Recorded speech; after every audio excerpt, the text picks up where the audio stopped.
Katibu mkuu wa ODM Edwin Sifuna amesema kuwa hatasalia katika wadhifa wa katibu mkuu iwapo hatakuwa akihudumia viongozi wasioendeleza misingi na misimamo ya aliyekuwa kiongozi wa chama hicho hayati Raila Odinga. Mrengo wa Linda Mwananchi uliofanya mkutano sambamba katika ukumbi wa ufungamano umetaja mkutano wa wajumbe uliofanywa na mrengo wa Oburu kama haramu na kupinga uamuzi wa kuidhinishwa viongozi akiwemo Oburu Oginga kama kinara wa chama cha ODM.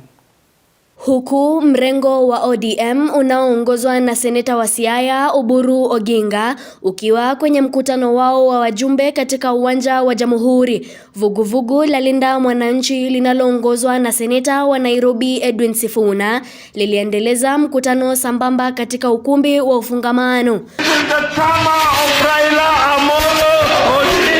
Wakizungumza katika mkutano huo, viongozi hao wamepuuzilia mbali mkutano ulioandaliwa na kundi la Oburu, wakisema yote yaliyopitishwa katika mkutano huo si halali, huku wakiwashtumu kwa kusaliti misingi iliyoanzishwa na aliyekuwa kinara wao marehemu Raila Odinga. Oburu, tafuta SG wako. Mimi siwezi kuwa SG wa Oburu.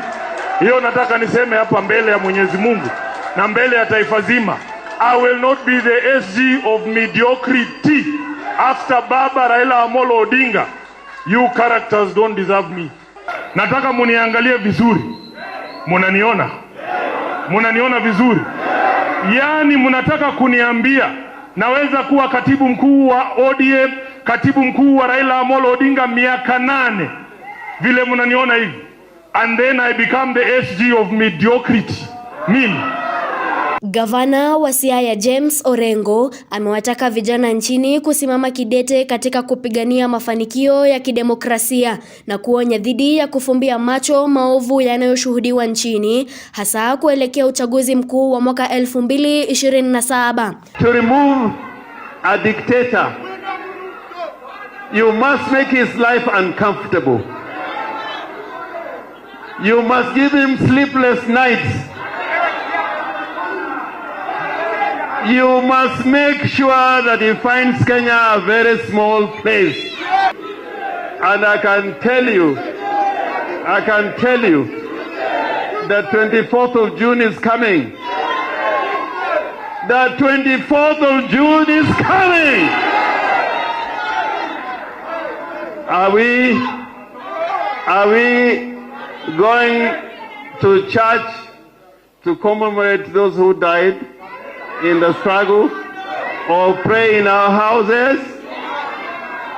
We must go out on the 24th, all of us, to make sure that the people who died for us are remembered in honor and in victory. Awali kulishuhudiwa patashika kati ya viongozi hao na wafuasi wao dhidi ya maafisa wa polisi ambao walijaribu kuwazuia kuingia katika jumba la ufungamano. Orengo akiwamiminia sifa wajumbe waliofanikiwa kufika licha ya vizuizi vya maafisa wa polisi.